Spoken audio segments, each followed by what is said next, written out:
Welcome to the New York Conservative Party's podcast, Patriots Podium. I am State Chairman Jerry Kassar. Our show brings newsmakers, conservative political leaders, political pundits, and conservative thinkers to you for an informal and informational conversation on their work and the issues of the day. I am pleased to be joined by New York State Senator Mark Walczyk, a conservative Republican who represents the 49th State Senate District in Northern New York, covering all or parts of 7 counties. State Senate seats, by the way, have approximately 320,000 residents. They're large. Senator Walczyk, prior to being elected to the Senate in 2022, served 2 terms in the State Assembly. He's an officer in the Army Reserve, and he was deployed in the Middle East during 2024. The senior Republican on the Senate Cities Committee and Elections Committee, Mark, in addition to the many issues facing these committees, and there are quite a few these days, has focused attention on New York State's failed energy planning, Second Amendment concerns, and New York's efforts to interfere with parental rights. Most recently, he joined his GOP colleagues in support of state-level dodge and in criticizing New York State Energy Planning Board's efforts to create a statewide energy policy. Together with his wife, Jessica, and his growing family, they reside in Watertown. Welcome to the show, Mark. Jerry, it's great to be with you this morning. Thanks so much for having me on. I've enjoyed your podcast. I appreciate you giving conservatives like me a voice and allowing people to tune in and hear conservative thoughts. New York State's a tough state, but there's a lot of great conservatives across New York State, and we need to get them more and more fired up to win, because we have the winning message. We can save this state. So appreciate you having me on today. Looking forward to chatting. And to that point, I think a lot of New Yorkers do not completely understand that outside of New York City and some metropolitan areas, most of the state, when elections are done fairly, and that's something we're going to talk about, tend to elect Republicans and conservatives. New York State is far more Republican conservative state than the percentages that we see in Congress and the state legislature actually reflect. Yeah. And Mark is one of the best representatives of our philosophy. So let me ask you this, Mark. Many people, including myself, have called Governor Hochul the worst governor ever and are the worst governor in the United States. What's your assessment of her time in office? Yeah, I don't think you're wrong in that assessment. I don't get to watch the play-by-play with all of the other governors. I hear that there's some other terrible ones out there that get called out on national news, sometimes by our president, for where they're misguided. What we do have, and what I'm privy to, is this governor. And I can tell you the policies that she has are awful, especially for people in upstate New York and the rural district that I represent. If I were to quantify Kathy Hochul as a governor, I would say disappointment is probably the best word that I could use. We went through Andrew Cuomo. We saw what a autocratic Democrat with a New York City focus looks like for our state. We didn't like it, but his strength in leadership, frankly, showed us what we were fighting against every day. With Kathy Hochul, she is so weak, in addition to being terrible on policy, that it's difficult to know where you're even fighting. It's like pushing against mud or quicksand every day. She's weak on her own side of the aisle, and she's got issues with her own party, has failed in leadership there, and has definitely failed as the governor of New York State. There was a time where people got elected to office, and you certainly run on your values. I run on the Republican and the conservative lines because I want to signal to voters that those are the values that I carry forward, and I do carry those forward.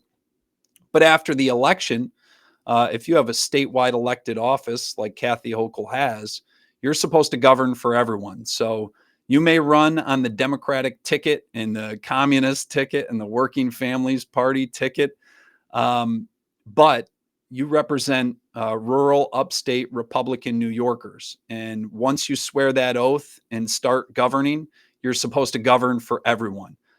There was a time where New York State governors understood this. Kathy Hochul has definitely forgotten this very simple value which is really important in our elected leaders.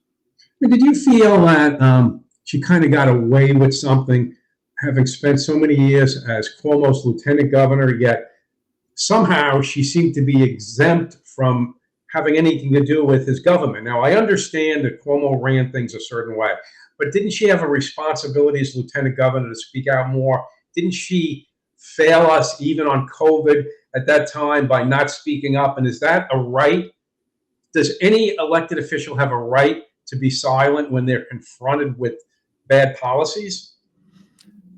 Absolutely. I mean, where was Governor Kathy Hochul? Where was Lieutenant Governor Kathy Hochul during COVID? Nobody saw her hiding in her mansion. It was her job to stump around various parts of New York State on behalf of Andrew Cuomo. And as soon as COVID hit, he ran the government through his autocratic processes, bullying everyone around and trying to be a national rock star, making huge and deadly mistakes that have had lasting impacts on New York families. And we all have our own COVID story for how we were wronged by New York State government. But where was Kathy Hochul completely absent? Where was she, when he had his groping scandal with his own staff? Voiceless. So somehow she was able to duck all that while she was Governor Cuomo's running mate and number 2 in office. And I think it's wrong that she's gotten away with it. I certainly look forward to holding her to account, and I hope that voters do next year too. Let me ask you this. Certainly, you hold a senior role in elections, but I think this particular issue affects really every New Yorker that doesn't live in a city, and eventually it could affect New Yorkers who do live in cities. You've been critical, as so have I, of the state's actions to move local elections outside of the cities from even years to odd years, causing really most everyone who's running this year, not everyone, but most everyone running this year is going to have to run again next year, plus the state legislature and Congress. Today, I believe, as this show is being put together, the State Court of Appeals is about to hear our arguments, and we're part of that, against this travesty. We won in the lowest court, we lost in the appellate division, and now we're before the Court of Appeals, which has shown a real partisanship, frankly, in recent years. But could you summarize your thoughts on why this is a bad idea and where you think we are at this point in time with the Court of Appeals and this whole process? Yeah, well, in the short term, as you point out, tremendously frustrating if you're running for local office to have to run a couple years in a row, switching from the odd year to the even year. But when you think about the lasting impact and what this means in our representative democracy, our republic was set up so that there could be local control, so that the government closest to the people would serve them the best. That's why we've traditionally and in our laws have decoupled the local elections and had them on the odd year so that people could focus on the broader issues, the state and the federal issues on the even year. And those years obviously get a little bit more turnout, but having the local elections on the odd year allow those local representatives to really focus on what matters and what is closest to the people. You don't want somebody showing up to the polling place. You don't want a county legislator knocking on your door and the first thing a voter asks them is, where do they stand and who do they endorse for president of the United States? That shouldn't be the voter's top concern when they're talking to somebody running for town council or town supervisor or a village trustee or a county legislator. They should be talking to them about the roads and the bridges and the sewer and the water and the dog park or the fence or their neighborly issues, rather than getting all embroiled in federal politics on the ballot. It also makes the ballot ridiculously long in the even years, where now you're talking about the information that voters have to carry into the polling site includes a number of candidates, when they really should be focused on the higher offices and spending their time and energy researching those candidates in state and federal office. Instead, now they're going to have to learn everything from village and town board all the way up to the president of the United States when they're casting their ballot. I think it's a huge mistake, and it's an offense to the republic and some of the founding principles that we have. I hope that the Court of Appeals makes the right decision on this one, and I think the counties were very right to bring suit. I think the appellate division was wrong to overturn what the local judge rightly saw, that this was an affront to New York State's constitution and our respect of local control. We say all the time, and I even hear Democrats in Albany say that we're a home rule state. And that's something that I truly believe in. But in this case, we need the judicial branch to check the legislature and the governor, who is one party control. Now, So I'm sorry, you are a former local elected official, correct? I am. I was on Um, the Watertown City Council, which actually, interestingly, the Watertown City Council is a nonpartisan, so you just run with your name on the ballot rather than any party line, and that allowed us to even take out party politics at the local level, which was another interesting rub. But that local home rule was respected, and we ran in the odd years. And I was honored to do that job before I went on to the state assembly. So let me ask you this: we are also dealing with New York's perspective on congressional reapportionment. New York is just different from many of the states that we are hearing about, whether it be Texas or California. We Yeah. have a lot enshrined in our state constitution, which was Yep. done by popular vote Yep. and is holding. And as much as Hochul and the Democrats would want to make it seem like in 226 they can affect this, they can't. The next time they could possibly affect it with the support of the people, if they ever got it, which we would be opposed to, would be 2028.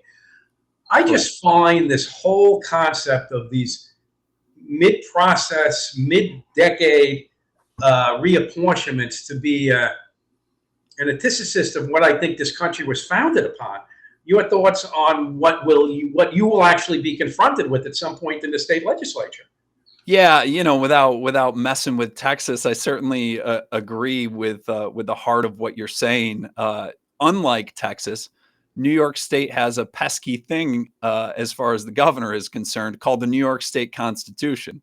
And as you pointed out, in 2014, New Yorkers flipped their ballot over, voted on a ballot measure that said we want to do what we can to prevent partisan gerrymandering of our congressional and our state and our state assembly and Senate legislative districts. So every 10 years, when we do the census, we want an independent redistricting commission that has equal parts Republican and Democrat to come together and decide what these maps should look like. If you've got equal parts, then there's offsetting, and there should be some level of independence with the people who are appointed to the commission.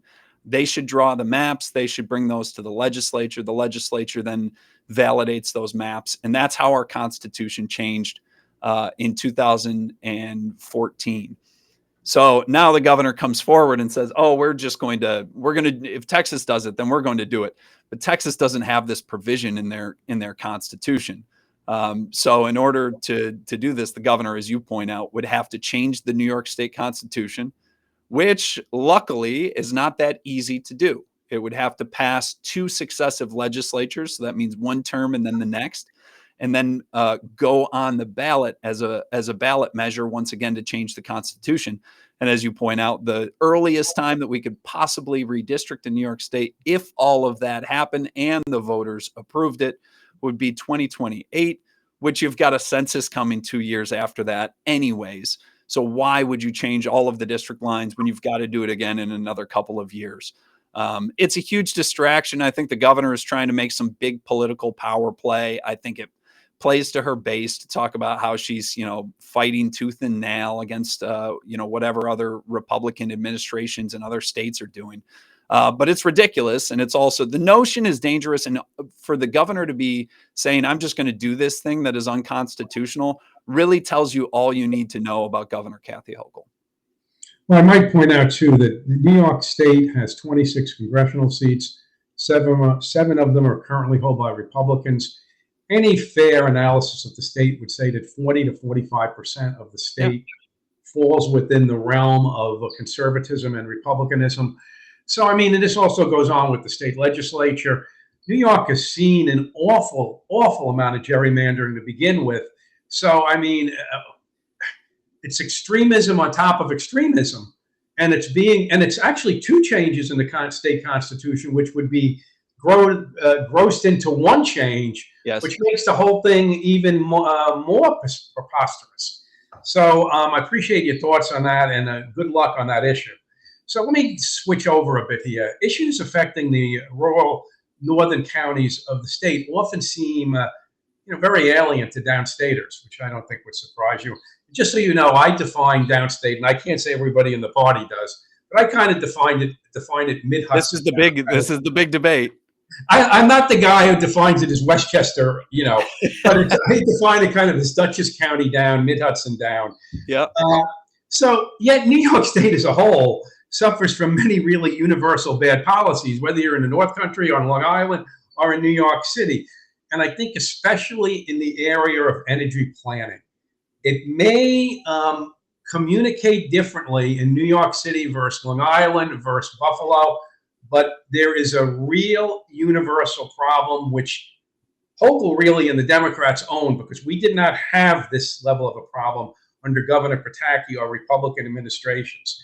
So many of us are not necessarily familiar with this Energy Planning Board and these public hearings that they are holding. We do know that electric prices are going up, and brownouts and even blackouts are becoming more frequent. I mean, my general question to you is, how concerned should we be? I think I know the answer to that, but could you elaborate on this issue? Very concerned. First, I hear you on rural and urban issues in the state of New York. So I represent the most rural, you could argue, because it's the largest legislative district out of 213 in the state legislature. Mine's the biggest. Not to brag, but I will. It's also the most beautiful, if I say so myself. The downstate line for most of the constituents that live in my district, they would call Albany downstate, if that gives you any perspective. I represent all the way up to Ogdensburg, half of the Adirondacks, and 7 beautiful counties in upstate New York. A lot of rural, small communities, old logging communities and farming communities today that are tremendous, like everyone else, tremendously concerned about the draft energy plan that the governor continues to double down on here. It all started with the passage of what they call the CLCPA, Climate Leadership and Community Protection Act. We like to call it the Green New Deal or the Green New Scam in New York. We're the hosts of these solar fields. We're the host of these industrial solar fields that are going over prime farmland. We're the host of the wind turbines. And all of this power is really headed down to New York City to try and go zero emissions. If you look at what we have for emissions in upstate New York, for what produces our energy up here, we already have nuclear power facilities. We already have a number of hydro facilities that power our homes every day. We don't need this green energy to go zero emissions. We've already got it for our electricity up here. The peaker plants are all in New York City to keep the lights on in there. This problem really was exacerbated by, you have to grow as the economy grows and people demand more electricity. You have to grow in production. And this really started with Andrew Cuomo taking nuclear power plant in the Hudson Valley offline. That was Indian Point. That had 3 reactors and supplied a third of the electricity to New York City. And the reaction of that was they built a new natural gas facility in New Jersey and 2 natural gas facilities in New York State in order to make up for just 90% of what that nuclear power facility was producing for New York City. And they're trying to make up the difference of that and then grow through wind and solar. And this failed experiment over the last 5 years has shown us this. We've actually taken more energy production offline since 2019 when they passed the CLCPA than we've brought online. So all of those solar fields that are over prime farmland, all these wind turbines that have gone up across New York State, it's actually been a net reduction in the amount of power that New York State has produced over the last 5-6 years. So this is a failed experiment in their green energy scam. Now, what should Cuomo have done? He should have, if he was taking a nuclear power facility offline in the Hudson Valley, he should have immediately built more nuclear at the time. But he didn't forecast for that. And now New York State is in a real hole. What should they do today? They should be bringing more natural gas burning facilities online in order to lower your energy bill. This is simple supply and demand. I mean, virtue signaling about green energy hasn't produced a single electron in New York. So we need more supply as demand increases for electricity in New York naturally. And we haven't even gotten on to all of the electric mandates that are coming down the pike. So New York State is directly wrong-footed on this from soup to nuts. Instead of producing more electricity and saying, okay, if we want everybody to electrify their home and their vehicle, and we want electric school buses and all the crazy things that they're doing, what you would think is they would overproduce in electricity, making it cheap and incentivizing people to convert to those technologies. But instead, they're pulling production offline and sticking the mandates in anyways.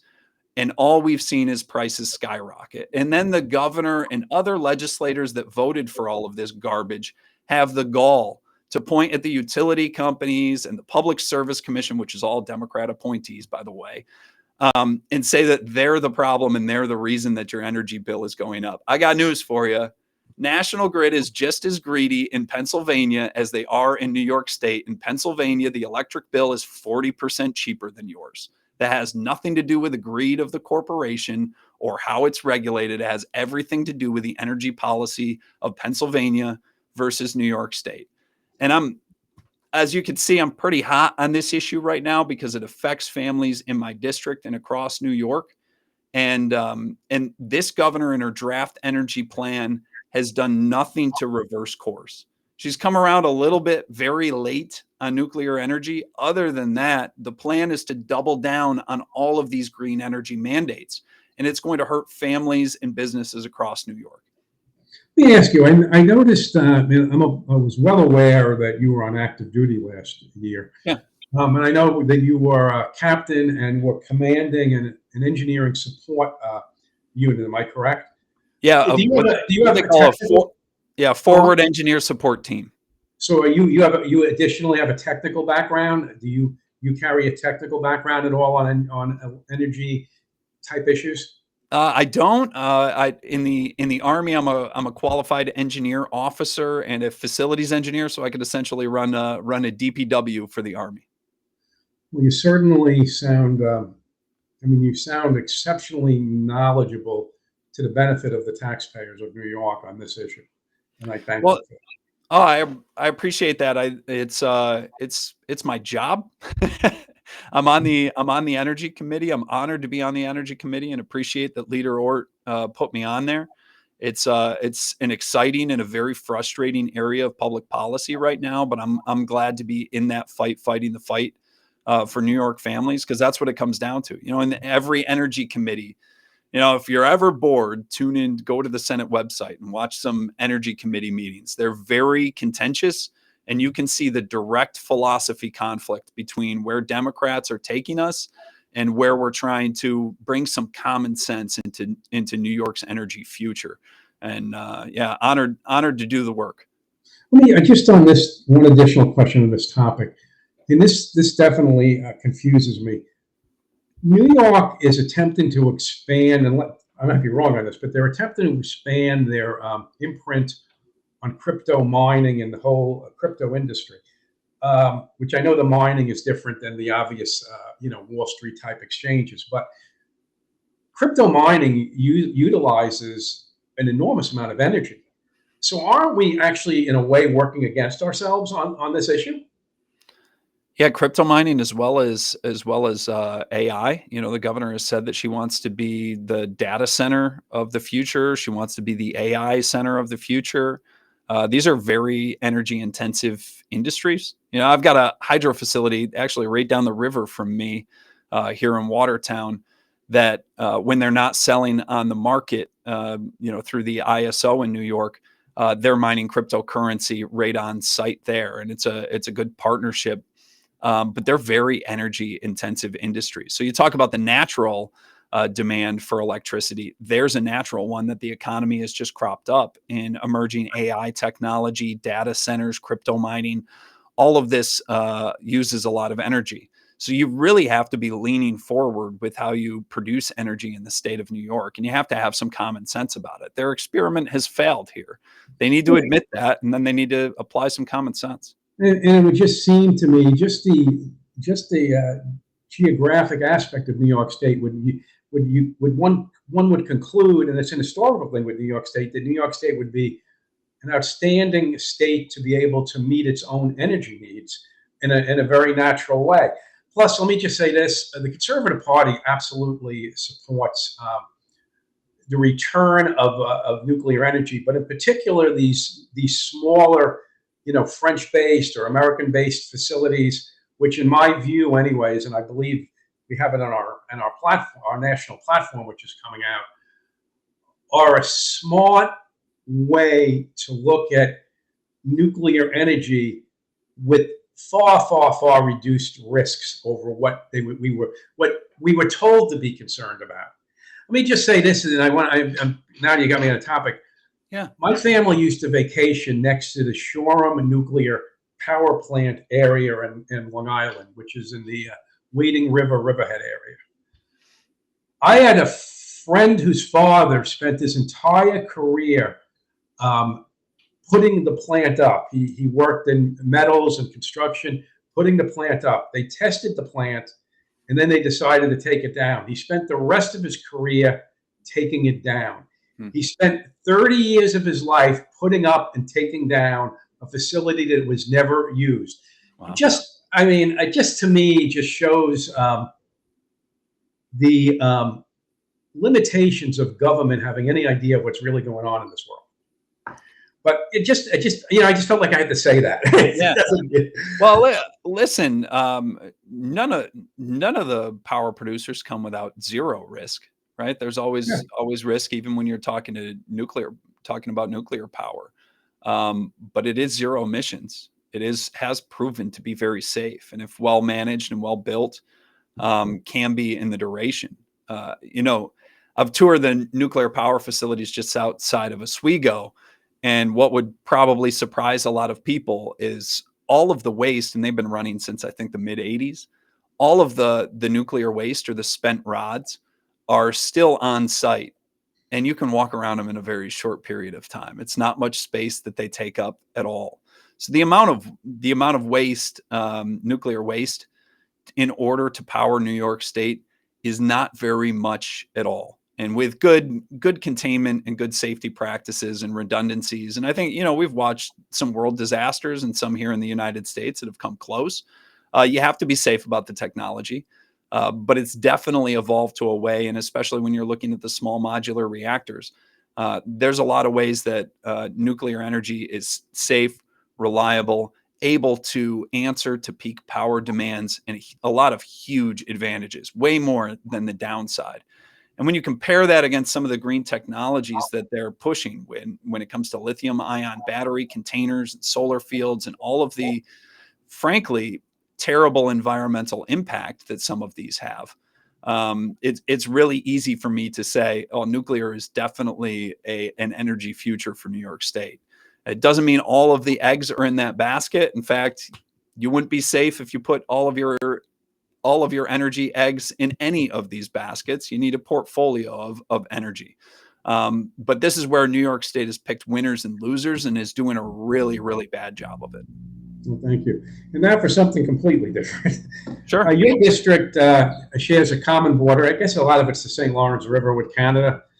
I mean, there's illegal border crossings, which I guess we concern ourselves properly with terrorism. I know have been a big issue over the years in the North Country, but you also have the concerns for smuggling and human traffic movements back and forth. And I don't think any of us actually believe that these are Canadians coming back and forth doing all this. We believe that there are, at least I do, that there are other groups participating in this. And I mean, it's really part of this illegal immigration crisis in New York, which is very different where you live versus what we see in Midtown Manhattan in New York City, where I live. Sure. So it's become Hochul versus Trump. I mean, Hochul and Biden, it's almost unimaginable the amount of problems they've caused us with this. But who's winning on this? Are things better on your borders. Do you feel like we've made real progress in this area? Yeah, this is one of those areas where there used to be no disagreement that, if you were running on a Democrat ticket, you just look at how the Clintons or even Obama was the deporter in chief. There was no political disagreement on you have to secure your border and stop illegal immigration. There's been differences in opinion for how much legal immigration should we do and what that process should look like. But until recently, that Biden administration, the idea of open borders was, beyond the pale in politics. And now, I think who's winning? The Republican conservative argument is winning because that's where the American people have always been. I think the Democrats have really lost their mind. You don't have a country if you can't maintain your border and some safety and know who's in it, who's a citizen of it. So, I think to every Joe on the street, they're looking at the way that the Democrats have gone with this, and they're just saying they've gone crazy.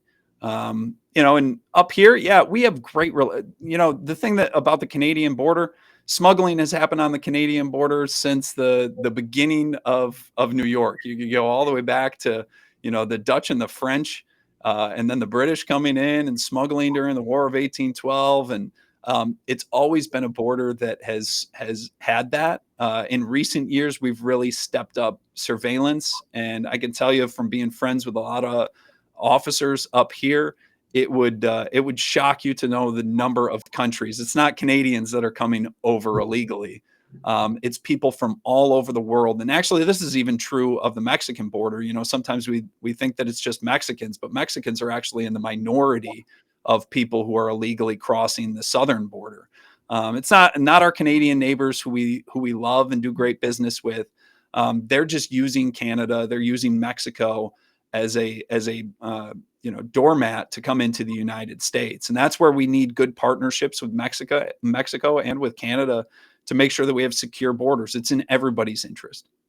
You have that big facility up in Ogdensburg there, that big border security unit there watching the river. And isn't Holman actually doesn't he actually have a camp in St. Lawrence? Doesn't he actually spend time in your district? So he's from Carthage and lives in Sackett's Harbor, where I live.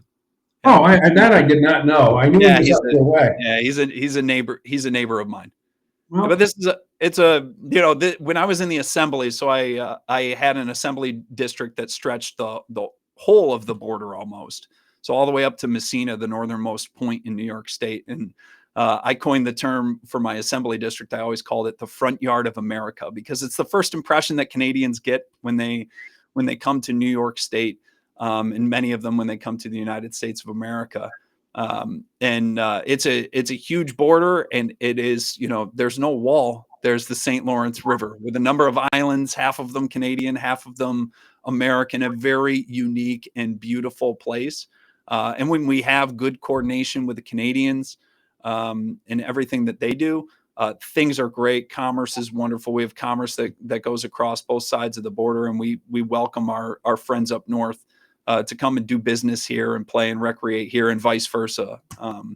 We love going to the Canadian neighbors as well. I think we all do. So let me, as we begin to wrap up, let me ask you, what did you learn from your military service and deployment that has made you a better senator?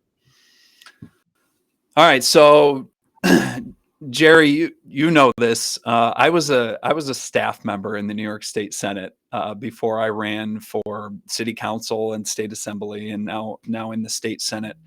And one of my most difficult things was to stop myself from being a staffer while I was a member. So micromanaging the eaches of constituent services and wanting to know how everything worked in the office and getting very involved. And I've hired excellent people who are very qualified and ready to grow in their leadership. And because of my own personality and my own involvement in my office, it was difficult for me to step away. When I deployed, there was no other option. I looked at my chief of staff and we called a staff meeting and we had the whole staff around the table. And I said, you all have to step up. This is going to be your office. We have to make sure that there is a fair shake from New York State's government for every constituent, every business that calls our office. I'm not going to be there to watch over your shoulder to make sure that it gets done. You have to own that responsibility.